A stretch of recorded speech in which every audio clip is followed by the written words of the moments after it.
Welcome back to the No Judges Necessary podcast, where we got the opinions like DC, we're crazy like Gaethje, and we're as high as O'Malley. The podcast for fight fans that want to see fists fly and don't want to wait on the judges. I'm your host, Brick, and as always, my cornerman, Nil, and Matty P. How we doing, boys? Big chillin'. We got the road podcast going on right now. We all separated, but we're gonna still knock this thing out. Yeah, I'm at my parents' house in Boston. Where you at, P? I'm at the Bay. I'm at my buddy's house right now. We're getting some work in, but can't miss this pod for anything. Feel it? It's good to be back. I feel like I was gone for a little bit. It's weird when you take a week off. It's nice to be back doing shit, spitting again about fights. I'm still out here in the lab at the crib, so holding it down for the last ones, but we're trying to have a nice little pod and fucking talk some scraps and, do what we do. Hell yeah. I feel it. Since we're in the trust tree, I didn't really watch a ton of the card last week. I was big into like college football and the Red Sox, so I was more watching on Twitter. Seemed to be a decent card it was definitely, at least from the Twitter perspective, it looked like only the hardcores were really watching.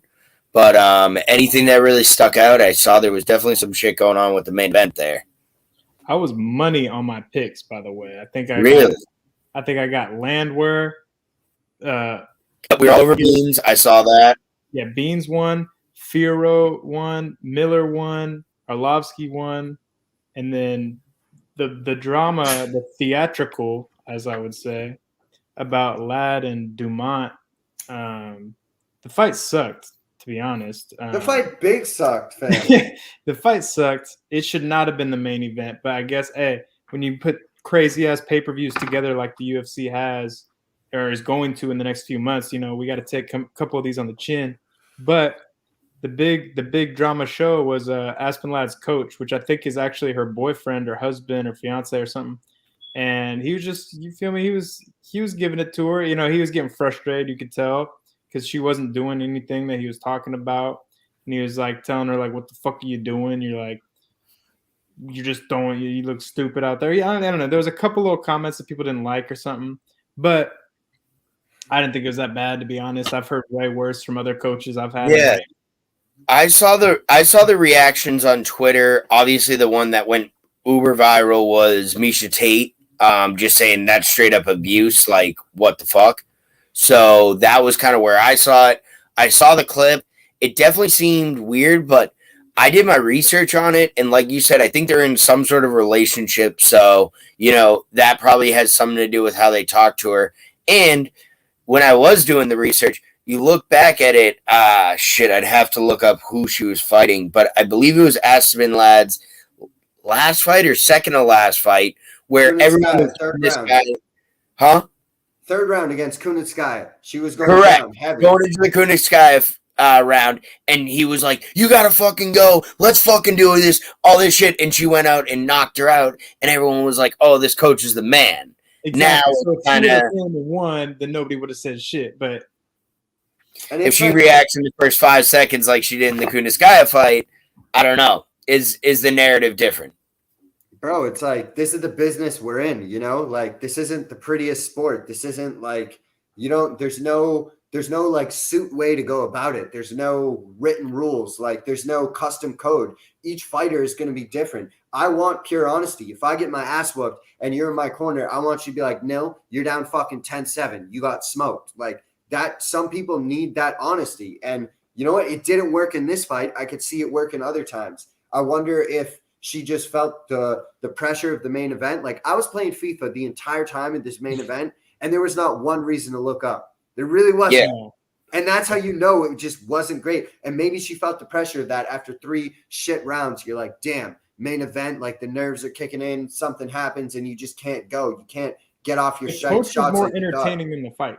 Correct. 100%. That's so I'm going to give a clap to the coach because he made some entertainment out of a fight that was not entertaining.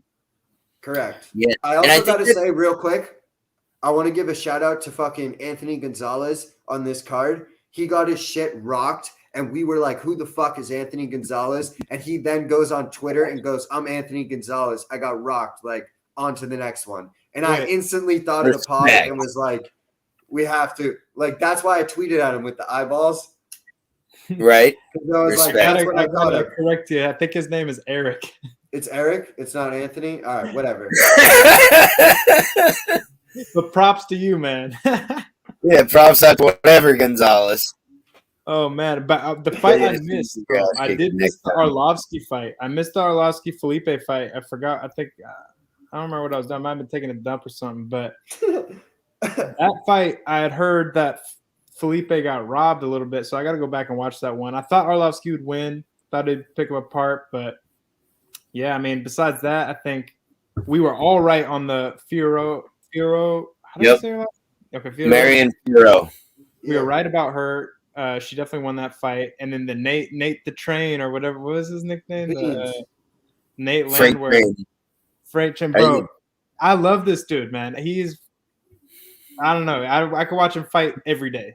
Yeah, it was one of those that I kind of we liked him off the jump because it was Beans. And then I was sort of like, do I even like this dude from being a real fighter? And I felt like I had to see more out of him. So I think he's starting to really get that train rolling and getting into it. But he's like an Elkin. Yo, Bruno Silva said, call an ambulance, but not for me. Yo, that was a crazy fight. I don't know if you saw that. Bruno Silva was in a dogfight with Dirty Sanchez in the first round. And then he got fucking knocked out, right? Yeah, in the third round. He got worked on and body shots, bro. Just weared on him. Sanchez is as tough as it gets with the chin. But if you start going to the body, that's your only chance of beating him, and that's literally what happened. So will the real Bruno Silva please stand up? Yeah, I don't know who you are, but make yourself known. One of these guys got to go on a win streak and be the real one, and the other one got to go. They got to fight each other. Are they in the same division? I don't know, but let's make it happen. Hold on. As we will find out much later in this podcast, I don't think divisions matter anymore, or weight classes, or weights, or weight cuts, or anything. So, well, let me just do a little search right now. Hold on. Bruno Silva. While you're doing that, the one last thing I did want to kind of say on this, and it's kind of across sports and everything, like those viral like coaching moments, and obviously in the corner, it's very on like national TV kind of thing. But I think these like viral clips, it's like you don't know the relationship you have with a coach. And I feel like especially it always happens, you see it once a week with like a high school football coach or something, and you see the guy going off and everything, and it's like you don't know the relationship that they have with that player. And all you see is that 10-second Twitter clip, and now you're like, oh, this guy's an asshole, or this guy's that, or anything. And it's like, I don't know. If they have, especially, I didn't really know how deep of them being like, in a, outside of the cage relationship. So if you got that, yeah, like Nil said, I want the honest truth. And maybe that's the only way she can get motivated. You know what I mean? So it's not up to us to tell them what we think's okay. Like what? Right. Yeah, and at the same time, it's not even in the way of like, say, the NFL or the NBA where there's like a draft or something where it's like, oh, well, she just got stuck on this shit team that she doesn't want to play for and she don't vibe with the coach. Like, that's on you. You find your own coach. You find your own team. So whatever you need or however you want to do it, that's on you, So I'm really out on really kind of hating on the coaches for their coaching style. If you want to say they're a bad coach or you don't agree with, their fighters' results, that's a different story. Exactly. Update on the Bruno thing. One of them's way lighter. One of them's like 125. No, yeah, not gonna happen. It's Bulldog is smaller, right? Yeah, Bulldog's like 125, 135. Yeah, I thought he was a little guy. This other one, new Bruno though, I'm becoming a fan. You don't just knock out Dirty Sanchez in the third round without being a beast. So, props. New Bruno. I don't hate it. I mean, it was definitely no, I'll save it for I got a take for later. We'll bring it up in this card. Any other thing about last week? I don't got nothing. It wasn't the most exciting fight night. Like, let's keep it moving. Let's be real. But I do think we are bringing back the Newcomer of the week. We got my guy. All right. We're bringing back someone I said before, Muhammad Makaev. This man is on a 30-fight win streak. 30? Now, 0. 30 wins, no losses. Now, 23 of them are amateur, yes. But that's why he's a newcomer. 7-0 though. The last 3 fights all in Brave, all by finish. He is 7 professional fights. 8 professional fights, 7 wins, and 6 by finish. 1 was a no contest, accidental groin strike in the second round. He hit the guy in the nuts, and the guy just quit. Dick kicks happen. And he must be a strong kicker. And he was wailing on this guy. I think it was a knee in the clinch. How old is this guy? 23. Damn. I want to say. Okay, so he's been very active. Hold up, chill. Braves. So he was born 7/30/2000. So he is 21. Sheesh. Damn. Okay. So this kid's real active. Damn. This is like a born in Dagestan, but trains out of Manchester, England. Spent a lot of time at Tiger Muay Thai as well. That's how I found him. Okay. I like that. So his striking game's elite. You know he was going for the finish. So what weight class are we fighting at? Or roughly? 125. Nice. Oh.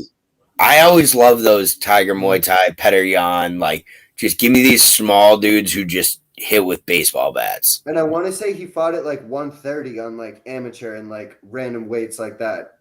Yeah, I mean he fought. It sounds like the first 17 fights were in some bar in Russia, but that's okay. Yeah, correct.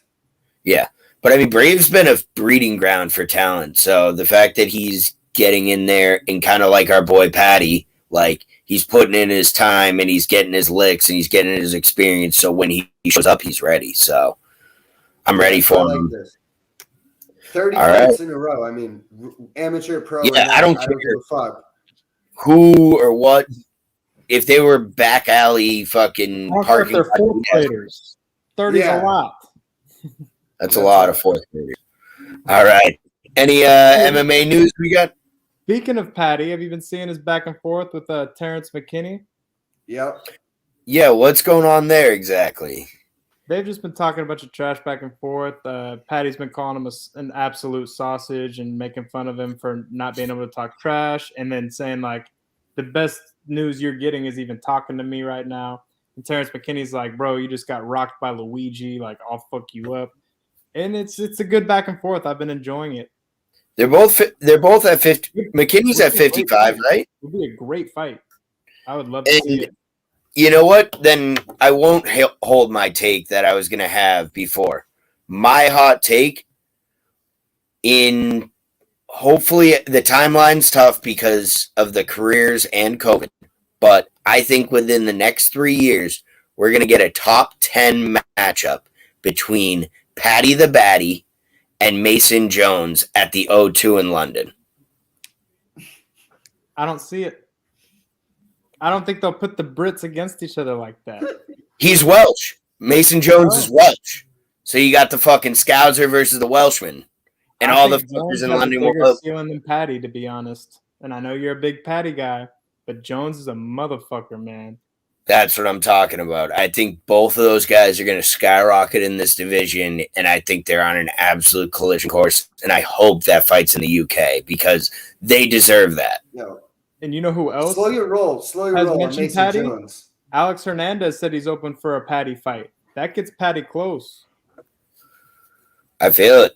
Mason Jones got to worry about David Onama. All right. That's what I know. To worry about. I know, and that's why he said 3 years. He said 3 years. That's why I wanted to. That's why I wanted to kind of hold this take for Cage Warriors. Cage Warriors. 3 years. Exactly. 2 former Cage Warrior champions. Like no, I'm saying Mason Jones will be back there. Oh, damn! Back in Cage Warriors in 3 years. I will bet you that. I will bet you that right now. He will not be in the UFC in 3 years. What? He's going to be in the top 10. I think he's a beast. He's not going to be in the UFC in 3 years. No chance. That's a bold take right there. I like it. No, I don't agree, but I like that you're willing to put your nuts on the table like that. I mean, I like the Welshman, but Well, anything else we wanted to announce before we get into pre-fight Yeah. diaries? We just got a big one. We got Josh Emmett versus who was it? Ige. Yeah, right? 50K. Ige versus Emmett. That's gonna be Yo, did they already fight before, or am I tripping? No, they're definitely not. That was Burgos and Emmett. Yeah. And everyone was Burgos like, and let me Emmett. get That was more not of bad. them fights. Let me get more of them fights. Emmett's the hardest hitter in that division to me. Yeah. That motherfucker Like, hurts me. He also is the toughest, I think. like, He tears ACLs and fucking ruptured his Achilles in like a fight and still fought 5 rounds or whatever it was. It's like that shit happened on a football field. The guy's done for the season. This man's fighting another 15 minutes. Like crazy. Like he just so many times after a Josh Emmett fight, it's like, yo, he had 3 like severe injuries. seriously, like it's Sick honestly, fight. it's like watching one of those like random like Sunday night 3 a.m. and it's like world's craziest car crashes. Like that's what watching a Josh Emmett fight is, where you're just like, wow, if I cared anything for like human life, like I should feel bad right now. But I can't look away. I don't. And I can't look away. So big excited. Has that been announced as a main event or That should be a main event, fam. it should be, but part of me almost prays, No, it's at 269. They're adding it to a fucking stack. bro, we got to be in there. I'm gonna keep saying it every goddamn week. We got to be in there. Oh that my card's god! Wow, the UFC is hilarious, bro. They're stacking these fucking things like. And then giving us fucking Aspen Ladd on a Saturday. At least put that on a Wednesday, fam. That's what I think they're. they're. You know what? We need to bring this up because we went off on this on the phone the other day with our boy. We need to start talking about this more. Fucking bring back the Wednesday cards, bro. If you're gonna have 47,000 fucking fights a year and fights on every single goddamn week, mix in at least like 7 to 10 Wednesday cards. Aspen Ladd, Norma series. Correct, but that's only for a couple months. Let me see in the like right now. I would much rather watch Aspen Ladd, Norma Dumont on a Wednesday night than I would Saturday at fucking 4 in the afternoon. And it's just what it be. Right. Like, they need to start adding that in so they get more viewership. And we were talking about it where, especially, the sports schedule is pretty much the same every year. Yeah, single days, but like generally, October, there's going to be college football, there's going to be NFL, and there's going to be playoff baseball. Like, those are going to take up, like, most humans have 1 TV, most degenerates have at least 3. So you're not getting into the top 3 screens unless you put an absolutely stacked pay-per-view out there. And you can do that once a month. But the other times, I think they need to get more creative in the ways, in the time slots that they can get people to watch it, which I guess that's a great lead into this card because we're getting some 1 p.m. Eastern fights. We're starting early, boy. Wait. Is that the main card at 1? I believe so. Let me confirm this Eastern, for you. though? Are you sure? Yo, because that's lit. Yeah, because that means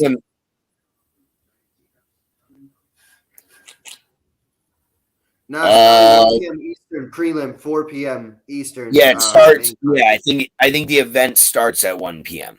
So we got some coffee and knockout. 10 a.m. my time then. Yeah, that's 10 a.m. on the West That's perfect. See, knockouts, cushion coffee. And I'll give them credit for that because I think that's early enough into like the sports slate of the day that like, yeah, you might not get some fucker in Alabama to watch because there's the SEC noon game. Like, that's fine, but the rest of the country, you're going to still be able to sneak them in. And if it's an exciting card, which I think we're going to get, like, that's where Twitter gets popping, and that's where people are still at home, in the middle of the day, and they're going to flip over. So, like, I think they're getting a lot smarter with that. But let's get into it. First fight. Yo, we got Jonathan Martinez, 13-4 out of the USA, taking on Zavad Blizvashvili, 12-0 out of Georgia. This is a sick fight. Isn't Martinez coming off Contender Series? Why do I know this guy? I think he get pieced up by somebody. Yep, he got slapped by Davy Grant.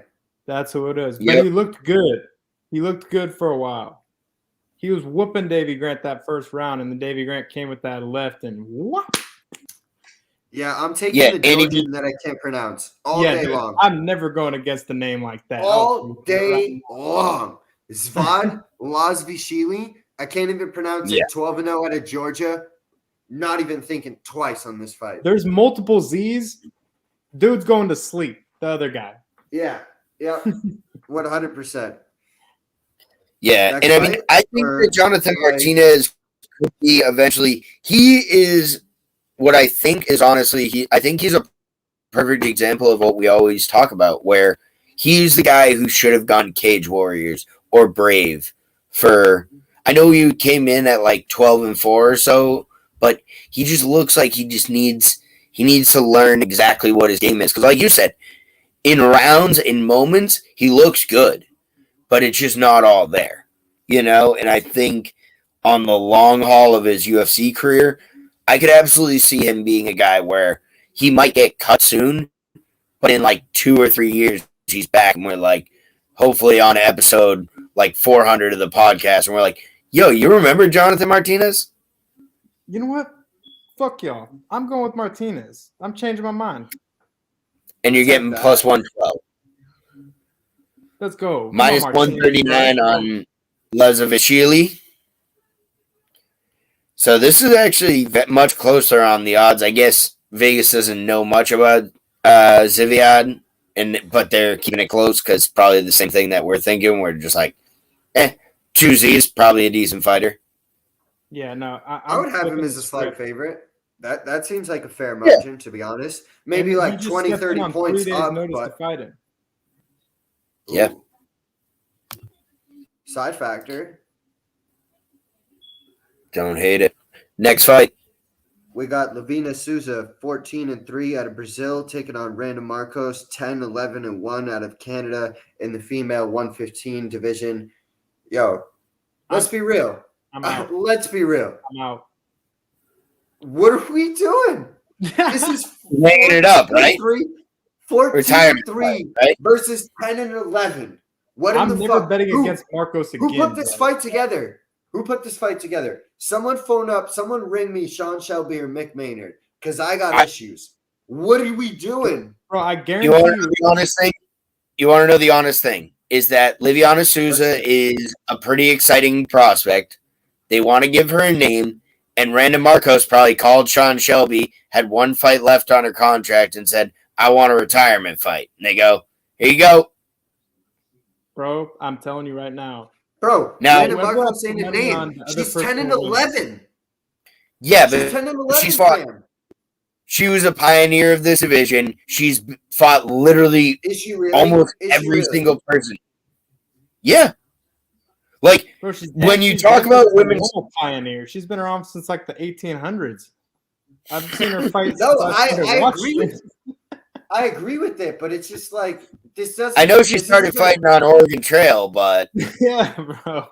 Dude, and I'm not even trying to trash on Randa Marcos. I respect her. I think she's tough as fuck. She's fought everyone. No, but hey, it's just like. Let me at least. This is where I say pioneer. This doesn't bring in names, bro. This doesn't do anything. It doesn't move the needle. That's all I'm trying to say. At 10 and 11. The second fight on the prelims. What do you expect? They're not trying to move the needle. I know, and I understand that her last run of form, the last 4 fights, not good. Against names, Amanda Hebos, Mackenzie Dern, Luana Pirchaccio, and Kanako Murato. So 4 losses in a row. The rest of her UFC career, she went win-loss, win-loss, win-loss, win-loss, win-loss, win-loss. And she's been in the UFC since The Ultimate Fighter season 20, where she lost to Jessica Penne in the finale. So, like, she's been around since, like, they really were trying to start up this division. So I think this is just like a, hey, thanks for the memories. Thanks for helping us out when we basically didn't have a division. Bro, Marcos has boofed me so many times, man. I'm staying. Yeah, because it's win-loss, win-loss. Every time I bet against her, I can't. Now explain this to me, though. why is Liviana Souza only a minus 134 favorite? Because Vegas has done what I've done and tried to play this game, and it's literally a fucking coin flip. I got Marcos And they by just have no submission. idea. I got Marcos by submission. Because statistically, she's got it's 50-50 on a random Marcos fight. So It's almost like a coin. It's literally a coin toss, and it's gone heads 4 times in a row. So you're like, statistically, it should come up tails. That's fair. But no, it's Marcos by submission. I honestly think I'm going with the quick starter parlay. First 2 fights, give me Livashili and give me Souza. Don't think about it. 2 slight favorites, plus 201 on the Barstool Sportsbook. You double your money on the first 2 fights before you even know what the fuck's going on. Throw that bet in at like 7 a.m. on Saturday so you forget about it, and then you just get a quick double up. Bada bing, bada boom. Real easy. Next fight. We got Jeff Molina 9-2 out of the USA taking on Daniel Da Silva 11-1 out of Brazil in the men's flyweight division. Fellas, what are our opening bell thoughts? We got any? I like Jeff Molina is a son of a bitch. Yeah. But I don't know this other guy, so I'm not going to touch it. But I know Molina is going to come to scrap for show. This is one of those. Moho, he is making his UFC debut. Moho is his nickname. It's Miojo, I think. Oh, Miojo. Sorry, yeah, there is an I in there. Yeah, fighting out of Brazil, UFC debut, 11-1. And his only...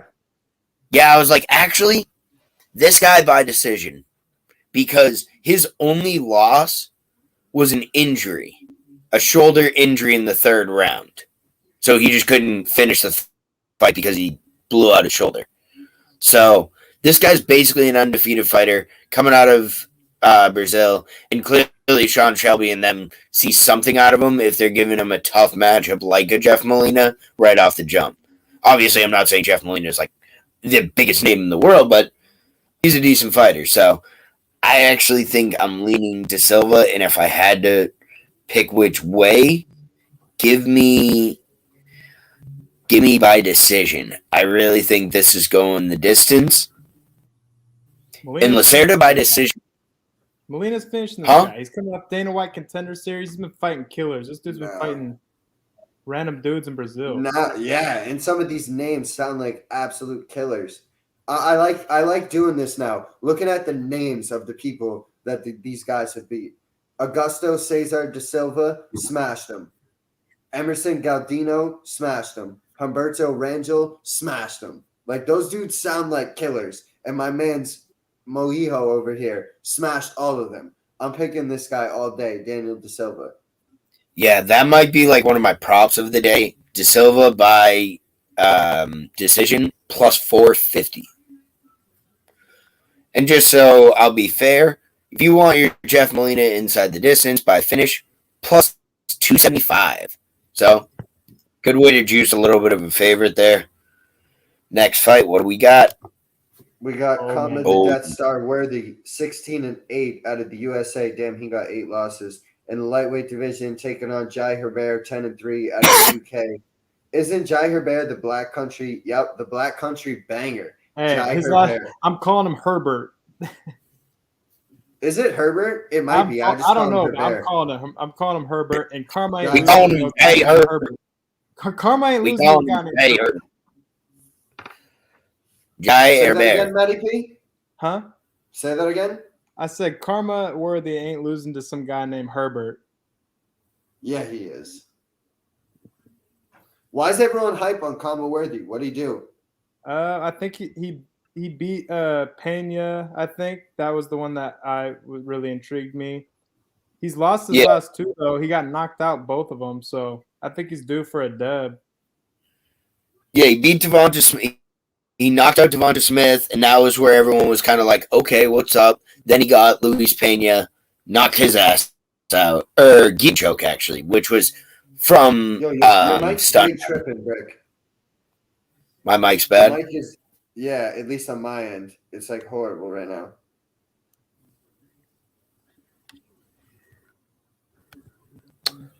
Let me see what I can do here. Oh, you sound good now. Yeah.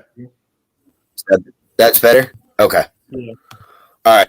But yeah, so yeah, he got a guillotine on Luis Pena. Then he lost his last two fights to Adar and Jamie Malarkey. So two decent fighters.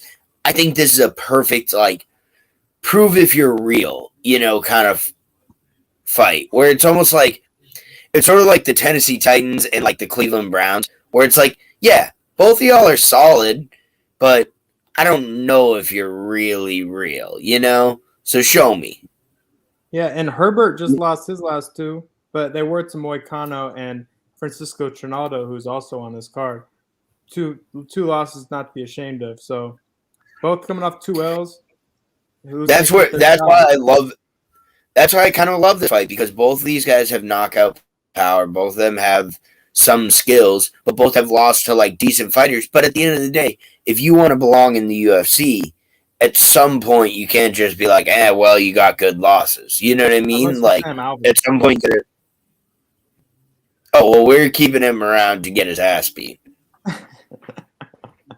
And Ian Heinisch is going to deliver that next ass beating. I can't fucking wait. But Jai Herbert sounds like you're all over Herbert.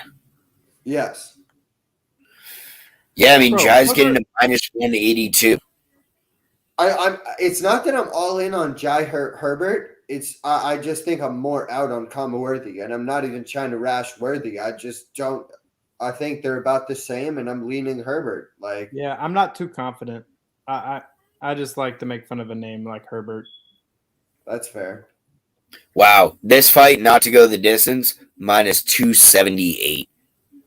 I mean, so it's going the distance.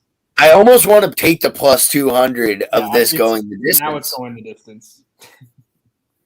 Like, I think it will be both respect the power. Both will take some big shots in the first round or two, and then third round just kind of gas out. Kama Worthy will probably start trying to wrestle, and then we're going to the judges, sadly. That's a great fight, though. This fight? Yeah. No. I think it's going to be a very interesting one. We're not going to the judges. Someone going to sleep, bro. We're not going to the judges. Kama Worthy, Jai Herbert. These dudes love going to sleep. Someone getting fucking boom, boom, bro. I know, but that's why. And that's exactly why we're cashing plus 200. All right, next fight, dude. I'm done with y'all. Laureano Staropoli, 9-4 out of Argentina, taking on Jamie Pickett, 11-6 out of the USA in the middleweight division. What are we thinking? Honestly, I really don't think Jamie Pickett's. Let me hear it. Let me hear it. Jamie Pickett's gonna be way fucking bigger than this guy, I think. But Staropoli, at least I've seen, and I know he's got some good skills. I think he's lost his last couple, but he had a good fight with Tim Means. Yeah, I don't know. Either Pickett scrapes him in the first couple seconds, or Staropoli's getting the dub. I would lean Staropoli for sure. Yeah, I'm all in on Staropoli on this fight. I think Jamie Pickett is the exact example of what I say you have to be careful with some of these Contender Series fighters, where he got a knockout 20 seconds or like 30 seconds into the second round. And I'm not saying that's bad, but then he shows up in the UFC, loses his first two fights. And one to Tafwan and Chukwe, who I do like, but then he got beat by Jordan Wright, who I mean, Jordan Wright's decent, but he ain't anything special. Let's be fucking, call a spade a spade. So, and he got his ass worked by Jordan Wright in 1:34. So, I really think that this guy ain't shit. He was just Contender Series hype, got a good matchup or whatever it was, and caught a dude with the fucking right. See you later. This is probably his last UFC. Come at me with that shit, bro. Jamie Pickett, big dog, bro. We gonna cast the winning ticket. He gonna win by knockout. If you better watch out that first 2 minutes, If Yeah. Pickett could knock him out, Yeah, I that's can what I'm see it. I saying. can see it. That's why I'm not gonna. I don't like this fight's not going the distance. That's what I like. Jamie Pickett, first round KO. Or Star Poli Not by going, UD. not going the 29-28. distance, plus 125. I like that. There's a little bit of juice there. I like that. Pickett by finish, plus 550. So you're getting the juicy there if you want it now. All right, never mind. Pickett couldn't finish a bag of chips. Well, Nah, I'm playing. Next fight. we got Tabitha Ricci, 5-1 out of Brazil, taking on Maria Oliveira, 12-4, also out of Brazil in the female 115 division. It's a kind of interesting fight. I mean, I remember Tabitha Ricci, super aggressive, got leg kicks, if I remember, like crazy. Maria Oliveira, I'm not sure I know much about. It doesn't ring a bell off the top of my head, if I'm being completely honest. Like, sure, I'm sure she's 12-4 and a black belt and all that, but it's not. I got. Yeah, I don't know much. I got Reese all day. Yeah, Reese got beat by Mariam Fierro, but as we're kind of seeing, I think that's a loss that's going to age very well. Mm-hmm. You know, I think that could be one of those like, hey, you got your UFC debut against one of the better fighters in this division, like just straight up, and that happens. So I think this is an exciting matchup of two up and coming Brazilian fighters. I think we need an injection of younger, newer Brazilian women in the sport where we know the names at the top. You know, we have our Nunez's, we have our Durandamis, you know. I'm waiting for that next generation that was inspired by Close to Brazilian, but not Duran. Yeah, no, she's like Dutch, right? Keep going. Just but keep yeah. going, dude. I just don't no, like what's her name? Her nickname's like Spider Girl. That just threw me off. I'm going with Reese for that. Reese reminds me of like a little Tisha Torres or something. But her nickname's Baby Shark. So, battle of the bad nicknames. Yeah, Baby Shark. I kind of like Maria Oliveira, fam. Spider the more Girl? I look into this. Netta? Tell me more. She lost to Marina Rodriguez in Contender Series and has bounced back with 3 straight dubs. And just like we've said, take your licks, you know, come back, I don't know. Just like lost 2 fights early, lost in Ryzen, which looks like it was for the belt because it was like 4 fights in. And then Marina Rodriguez, I don't know. There's just something about this that makes me think. I'd almost feel like a hypocrite. I'd almost feel like a hypocrite with my take on the last fight where I'm like a Contender Series guy who gets a lucky win and then doesn't do shit after. We like fighters that maybe, Marina Rodriguez, clearly very good fighter, took a loss, and I believe it was on decision, right? Or did she get knocked out? No, she strikes in the first round. Well, that'll happen. But it was like 3. She got 3 minutes in there, so call it a dubs. Fair. But anyways, after you go through that experience with you a got to smell what the octagon smells like, all right? Yeah. And then you go back, you put in your work, you get 3 dubs. I almost don't want to touch this fight, but it's something, it does intrigue me. This is always where I have the fight. I ain't touching this. Yeah. No. Next fight. Decision, maybe. Yo, this fight, I'm hype as fuck for this fight. Mason Jones, 10-1 out of Wales, taking on David Onama. I want to get this country right. 8-0 out, let's see, Uganda. Correct. Let's go. But he's currently fighting out of Missouri, U.S. Okay. I like Jones via wrestling the hell out of it. Nah. David Onama. I don't know much about this other guy. School me. Let me know about this guy. He's Who the hell is Onama? Let's see how many amateur fights. 1, 2, 3, 4, 5. He's never lost a fight. Pro. Never lost a fight. I'm with this cat. He gonna fuck up Mason Jones. Jones ain't that nice. I think Mason Jones is that nice. I think Mason Jones is going to be a top 10 fighter. I don't think he's probably ever going to be a champion because I don't think his striking is at that champion level, but I think almost everything else in his game is. And I think he's going to really. I do think Onama could be a real fighter, but I think this is a hell of a fucking debut. Like Mason Jones is absolutely.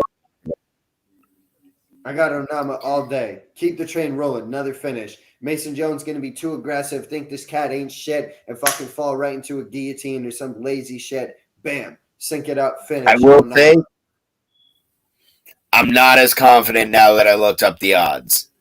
Mason Jones is a minus 500 favorite. I'm trying to tell you. I'm like, what the hell? How the hell are you going to say this so confidently? Like, and you just said submission. Ain't no way.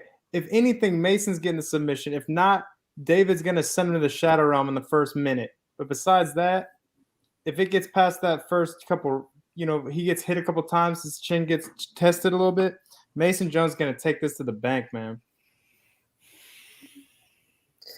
Yeah, I can't bet this now. I mean, I got Onama, bro. Facts. Onama by stoppage, blood.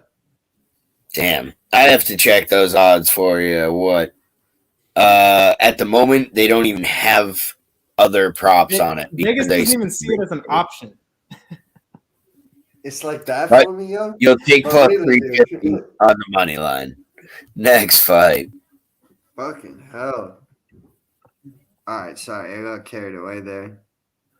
Let's see what we got. We got Jungyoung Park, 13-4 out of South Korea, taking on Gregory Rodriguez, 10-3 out of Brazil in the middleweight division. Isn't this the guy Rodriguez that fucking was like the Brazilian jiu-jitsu ace that got tapped?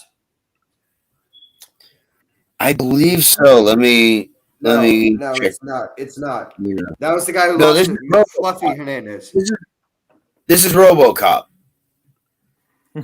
This is the meathead-looking guy from Brazil that's just like... This is the dude who just beat Dusko. Remember we lost mad money on him? We were all on Dusko Todorovic against him? Yep, this cat can... And he got the decision. This guy's tough. Fight. Yep. I see why they call him Robo. 185 is not his division. He's going to come in this fight at what, 200 pounds minimum? This guy is literally loaded in there. And it's just a problem. Yeah, let me get a height on this guy. Class. Yeah, bro. He's I think Gregory's going to sleep this dude. How tall? He's 6'3" with a 76-inch reach at 185. I like Gregory all day. I get why they call him RoboCop because he really does have just that slender, like almost like robot and he just keeps coming forward because Dusko hit him with a few that I thought people couldn't take from Dusko, especially early in that fight. Even Dusko was like, what the fuck? Yeah, Dusko was like, no, you go to sleep now. RoboCop was just, let's go, coming forward. And he just kept coming forward. And really, that pressure is what probably got him the decision because pure strike for strike, it was probably a dead even fighter. Dusko, I think, might have even outstruck him. But I don't think he did. Maybe. Did he? I'd have to look up the stats. Total strikes 73-46. Okay, so it's just that first round, really. But yeah, what do you got on Jurassic Park? As this fight goes, I mean, his nickname's the Iron Turtle, and that's like honestly the best way I can describe how he fights. Like, he just sort of sneakily, fucking tortoisey, like schemily, just gets his way to like a majority decision over like a not so great opponent. Like, slow and steady wins the race. Yeah, like a majority decision over Nchukwu and John Phillips, unanimous over Marc-Andre Baralt. Like, it's just not, I don't know. I'm just not too impressed with this guy. But he is like durable and tough. He is like the Iron Turtle. Like, you can't just really get him out of there like that. Like, it's going to take a little bit to put this cat away. But smells like a decision. Yeah, that's what I was thinking. I thought we were going to get worse odds. Minus 139 for the distance. Big facts. I really like this to go decision. I think that might be like, that's one of the bets of the night. Like minus 139 to go the distance on these two. Like, I kind of like. I don't see all they do is go to decision usually. Actually, no. RoboCop knocks people out, man. We should be able to bet unanimous or split because this is one I would say unanimous Rodriguez. I think Rodriguez is going to have a great first round and gas himself out because he's fucking 20 pounds heavier than the guy. And then it's just going to be too much too late. The Iron Turtle's tough, but Rodriguez just 30-27. Yeah. Rodriguez is a plus 240 to get a decision. So, and by the way, I had to bring it up. Dead pick him. Minus 112, minus 112. Shit. So, I would ask your dog. Yeah, this I'm on vacation. I haven't seen Milner Odie. Ask them what they think on this fight. Bark twice for fucking Rodriguez. Next fight.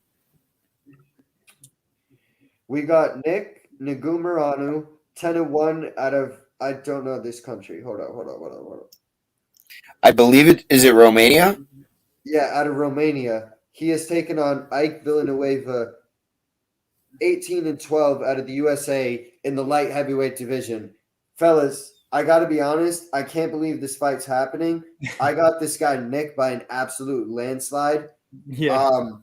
You're fighting a guy that's 18-12, and Nick over here has fought people named Konstantin Pajor, Kovakis Kalaman, Olatube Kalajai, Yuri Gorbenko. Like, these just sound like gangster European killers. Well, and Ike Villanueva loses to anybody decent.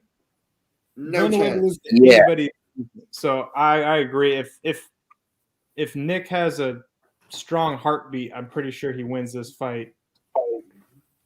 Yeah, I agree. And honestly, it terrifies me because this is one of those things where, like, if Ike Villanueva ever wins a fight, I'm going to lose money because I can't get that head kick from Petraccio, from Marcin out of my head. That head kick, I will never think that Ike Villanueva will ever win a fight again. So if he does, I'm gonna lose money. But if I'm gonna just keep taking. Nikolai's getting a minus 240. This, like I said, this scares me because it's gonna be in probably almost every one of my parlays. That's it. You know why I'll never pick Ike Villanueva? Because the first thing I think of is Charlie Villanueva, the old basketball player with the no eyebrows. And that's all I think of every time we talk Ike Villanueva. And before the fight even gets started, I'm already out on this cat, bro. But I don't even care who he's fighting, bro. I'm thinking Charlie Villanueva with the fucking no eyebrows, fam. Yeah, Charlie Villanueva, who Kevin Garnett said he looked like he had cancer. Yeah. Yes. That Charlie Villanueva? Yeah. Yes. We aimed that movie. Next fight. We got Dwight Grant, 11-3 out of the USA, taking on Francisco Trinaldo, 26-8 out of Brazil in the welterweight division. It's kind of a banger, no? Bro, Trinaldo wins these fights. He wins. I don't care if he's 57 years old. Dude wins these fights. I was going to say, I like Dwight Grant. I think he's going to have a good career in the UFC. I don't know how far he'll get. We'll see. He has a lot to work on.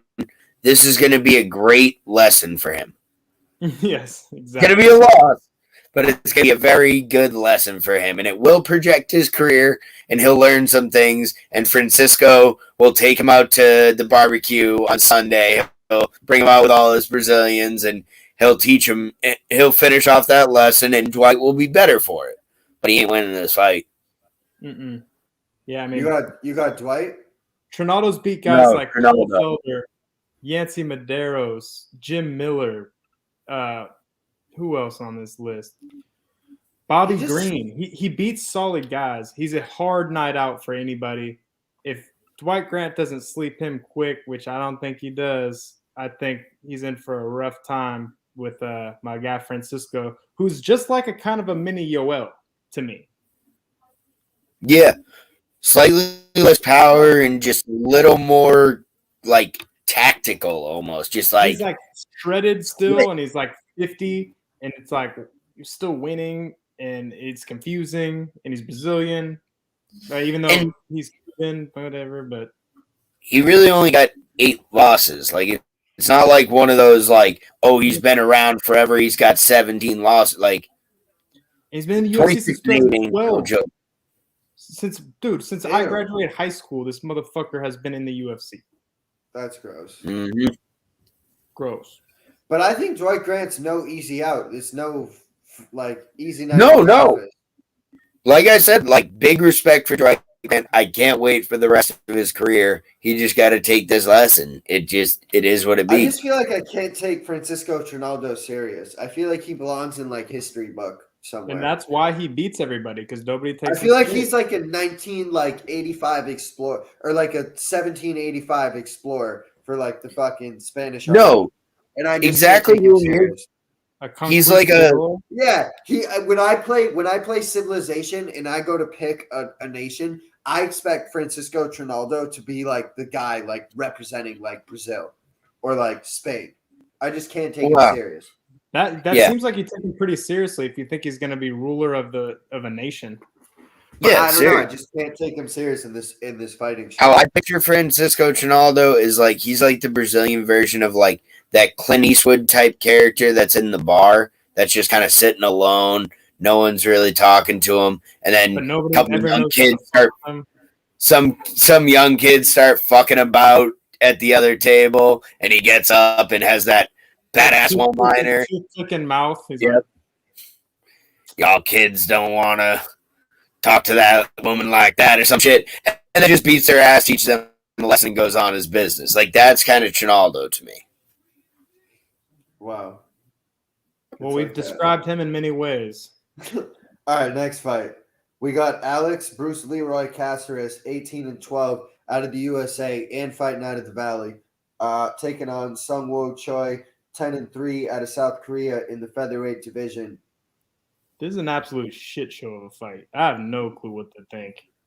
No idea. And my opening bell thought: Go ahead. please God, don't let Alex Caceres do anything stupid, because I love Bruce Leroy and especially the nickname, and we've already lost the Violent Bob Ross, so we just need to like just keep him in the gym, keep him out of jail, keep him away from any domestic situations. And I'm not putting that on Alex Caceres. I just love Bruce Leroy, and we need to keep him safe. I think Choi's got to be the favorite here. I mean, he's like, if I had a gun to my head, I'm picking Choi. He seems like he's got a better track record. Caceres has been looking good as of late, but at the same time, yeah, Choi is a solid. Are you guys tripping? Not tripping. What's that?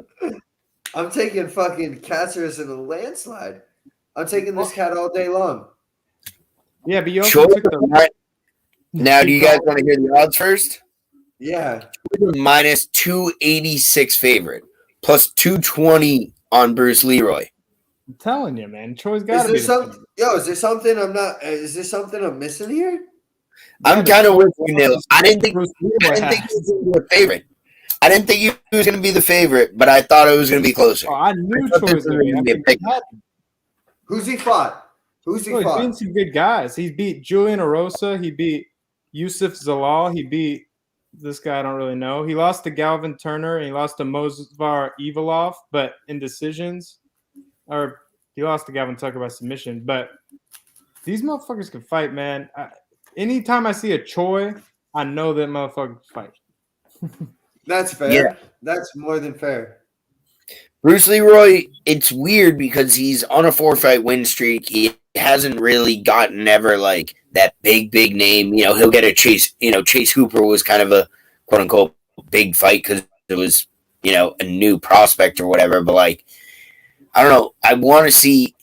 It's more that I just want to believe he found something, but I just don't know. Yeah, but in my opinion, Alex Caceres is a certified killer. He's like a lion. And they just feed him gazelles. And when you feed him gazelles, it's fucking lunch meat. And this just smells like a lunch meat fight. I don't know why.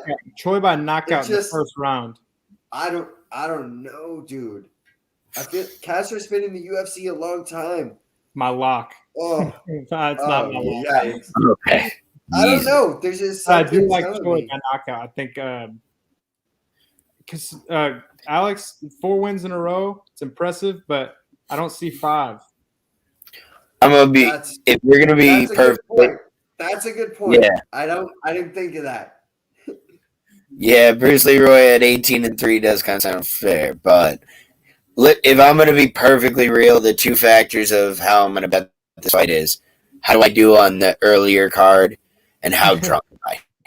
Because if I'm drunk and I hit a You few guys of love these, his name so much, you're willing to let it blind you. correct. Yeah, pretty much. He's decent. He is a good fighter, but No, yeah. he is, and he's doing good as of late. But I'm saying, man, you don't just get stacked together 5 without, I don't know. He could, but I like Choi by knockout. Fair. Next fight. Announce it. I'm rolling up. I got you. Jessica Rose Clark, 10-6 out of the originally out of Australia, now fighting out of Vegas, taking on Jocelyn Edwards, La Pantera out of Panama, 10-3. I am big excited. I'm big excited about that because I just want her to win. Yeah, I think that Jocelyn Edwards is about to go on an absolute run. I think she's a very exciting fighter. I think she's a bigger. I don't know. I want to say either a smaller Durant. She's got like a 6-inch reach on her. So that's what I'm saying. She feels like a slightly smaller Durandamy or a longer Tisha Torres to me. She's got some real power in her hands, and I think the Carl Rosa decision loss was that lesson she had to learn in the UFC. Hey, you gotta put everything together. So I'm really hoping that she comes back a more complete fighter off that loss. And I think she's about to make a run right into these rankings and possibly the top 10. She's a dangerous fighter if you can figure it out. I think if gun to my head, I'm going to agree with you, but I want Jessica Rose Clark to win. Yeah, I'm kind of with Matty P on this. I kind of want Rose Clark, but I think ultimately Edwards is just too electric on the feet, and that's going to be the difference. They're probably both very well-rounded, and on any given day, Rose Clark could take this, but I just... Yeah. No, I think the size, the reach, the length is going to be too much, especially if she's really sharp with the hands. I do agree. I wouldn't put money on Rose Clark. I'm leaning towards her because I like the Australian girl. I like the Australian fighting scene, so I kind of lean away. I kind of think if Edwards is aggressive for now, she'll get her way to the top 5. If she just goes foot on the gas, just hands up, coming forward, kicks, throw it, punches, elbows behind it, she'll rock it to the top 5. Then she might take an L, and we need to revamp the game plan here, but that will get her very far. If she just foot on the gas, I think she's going to knock out a lot of fighters. Surprisingly, Jocelyn Edwards is actually the underdog, plus 130. What? I think there's a lot of value on her right there. There's Jessie Rose minus 162. I don't love her as a favorite here, honestly. I really don't. But 162 is such a sketch number. That's just no. No. No, not on that. Fight.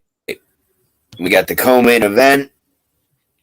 We got Grant Dawson, 17-1 at the USA, taking on Ricky Glenn, 22-6 out of the USA in the men's lightweight division. I just want to say, Brick, this sounds like a rough and rowdy West Virginia headliner. Oh, 100%. Grant Dawson, Ricky Glenn. If Rick Glenn has that handlebar mustache thing, I think he will win. But if not, he's getting his shit. He's losing for surely. That's not what I wanted to hear. Because what I was going to ask you to, unless the handlebar is up. What I was going to ask you two to do is help me off the ledge of wanting to bet on Ricky Glenn plus 300. Because this just seems like way too dirtbag of a fight to be a massive favorite. I know Grant Dawson's the way better fighter. Like, I know Rick Glenn reminds me of a Lego character. I don't know why or what made me to think that, but he does. Yeah, I mean, he hasn't had like massive wins. He's beaten Dennis Bermudez on a split. Wow, pretty much he only wins ugly decisions. But like, I don't know. Could he get an ugly decision in this one? Getting subbed. Yeah, I think Grant Dawson goes into every fight being the favorite at like minus 270. And everyone's like, oh, that's a little too high for Grant Dawson. Oh, I don't know how he's going to do it. And then he fucking smashes the guy. And it's like, oh, well, he did it. I don't know. It's just. Is this now? Is it too high? Or is this Vegas just finally getting the right line at minus 400? This is right, the fucking sweet spot for Grant What's Dawson. funny is you could watch Grant Dawson and Rick Glenn fight at most bars in Nebraska on a Saturday night. Oh yeah, exactly. Yeah. I really. I got Dawson. You can't go against Grant Dawson here. I mean, come on. Okay. Aggressive chain wrestling. He's gonna take him down, drown him, and fucking submit him. That's literally what it's going to be. James Krause in the corner. Patient now. Patient. Couple elbows. Cross to a better position. Bam. Little ground and pound. Full mount. Now he chokes him out when he rolls to take his back. That's Anybody exactly how this fight's going to go. Derek Minor is a legit dude on the ground. Got to go Dawson in this to me. But Glenn, I wouldn't go heavy on Dawson because you're right. Glenn has been in there. He's a warrior. He could take a shot. And he could win, anybody could win. So I wouldn't go heavy, but I got to assume Dawson in this one. I just feel like when Dawson takes you down, you don't get up. I just feel like he's got that, squeeze, and that's going to be too much for Glenn. Pretty risky going to sleep. Most likely. Main event time. Let's do it, boys. The moment we've all been waiting for. I got to get to my weight cut. Hold up. Yeah, I was like, this is for the super middleweight fight, right? The super middleweight title. Yep. So I thought it was the taking on Marvin Vettori, 17-4 out of Italy in the 195 division for whatever. Is it the super middleweight division or is it the light heavyweight division? I think it's the extra small. Light heavyweight division, yeah, the light heavyweight. The medium.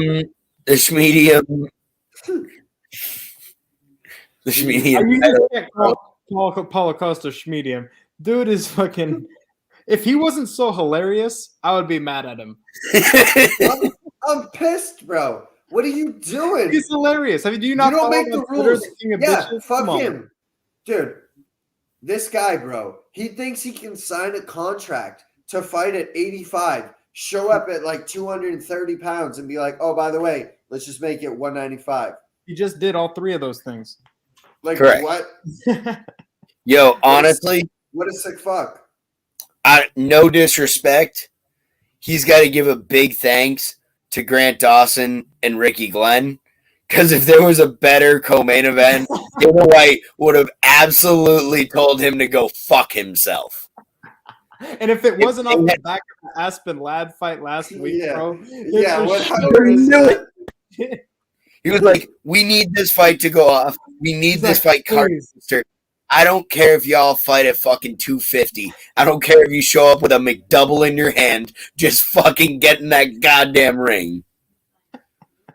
Bro, but in all seriousness, it's a solid fight. I honestly, I don't know who wins. Part of me is Paulo Costa's fucking up. He seems unprofessional. But I can't just super pick Marvin here either. I'm kind of torn. I probably won't bet much unless I'm super up that day. And then I'm kind of drunk. I'm let's get it going. But I guess I would, gun to my head, I'm going to say Marvin by decision. Yeah. If I go off Nil's initial thing of when you heard the fight announced in the first 5 seconds, what did you think? I thought Vettori all day because Izzy was less in Vettori's head than he was Costa's. If we're calling a spade a spade. But now I have no idea what 195-pound Paulo Costa, because the former Paulo Costa that we saw before Izzy just absolutely melted his entire brain, he was knocking out every human on the planet. And now you're giving him an extra 10, which means 35 pounds, because if he's weighing in at 195, this dude's going to fight at 210. So, like, I don't know what a 210 Paulo Costa does. Does he just murder people again? I don't know.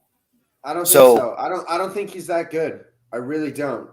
He beat an old Johnny Hendricks. He beat Uriah Hall and fucking Yoel Romero. And we're really going to sit here and be like, this guy's the bee's knees? I don't know.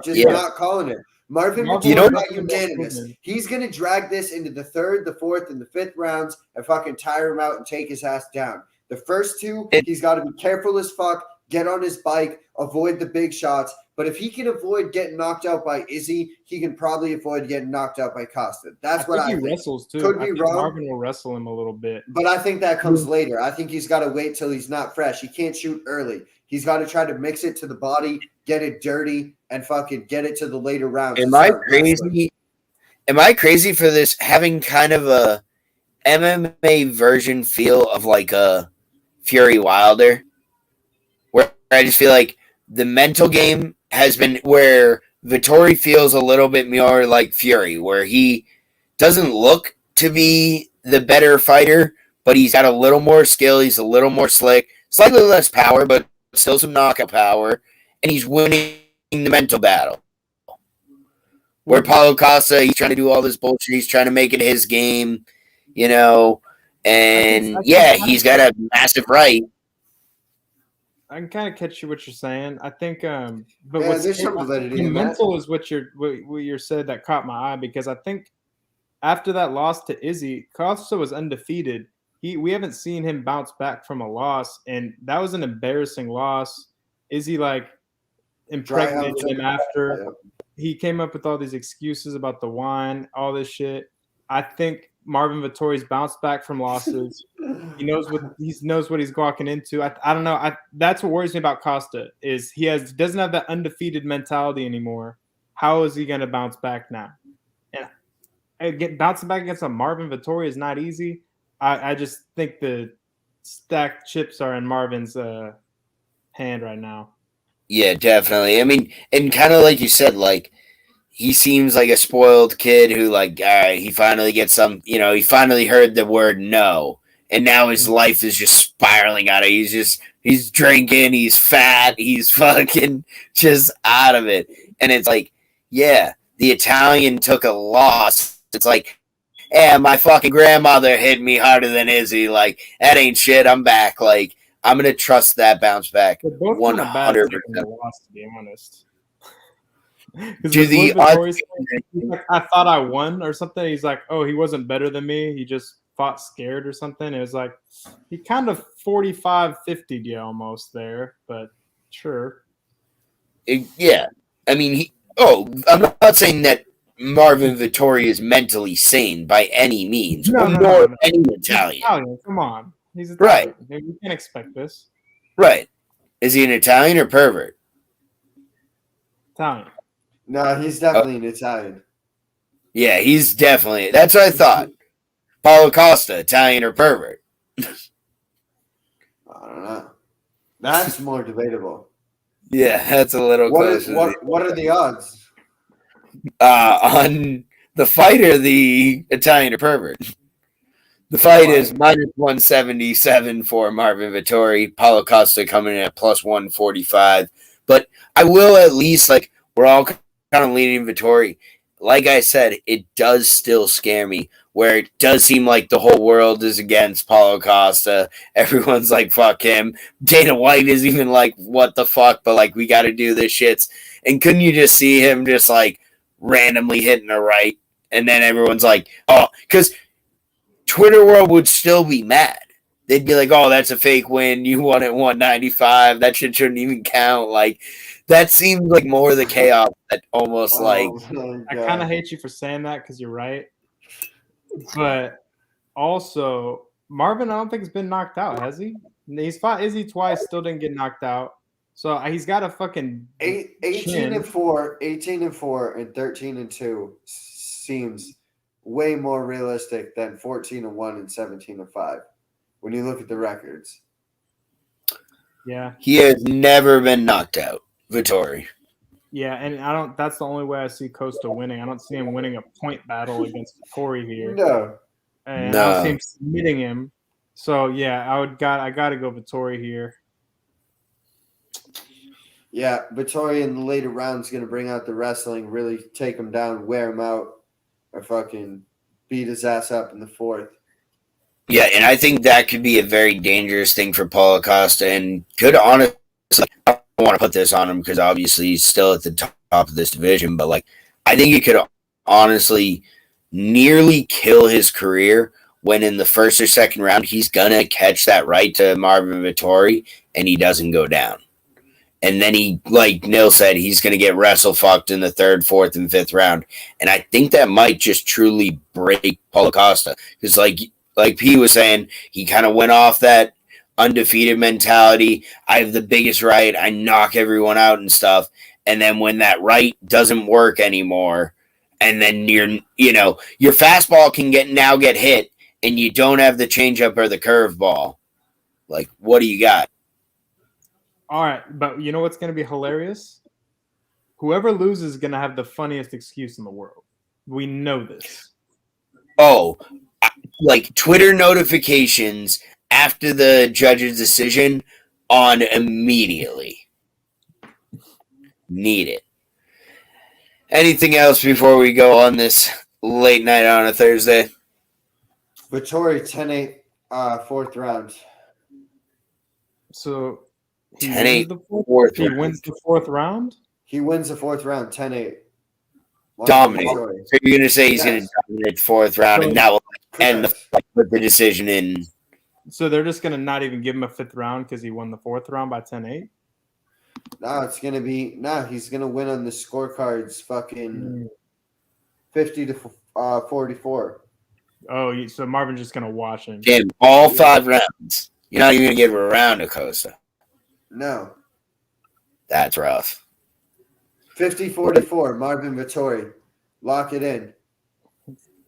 Bold predictions. I love it. Please, Much love. I'm going to sleep. Fuck y'all.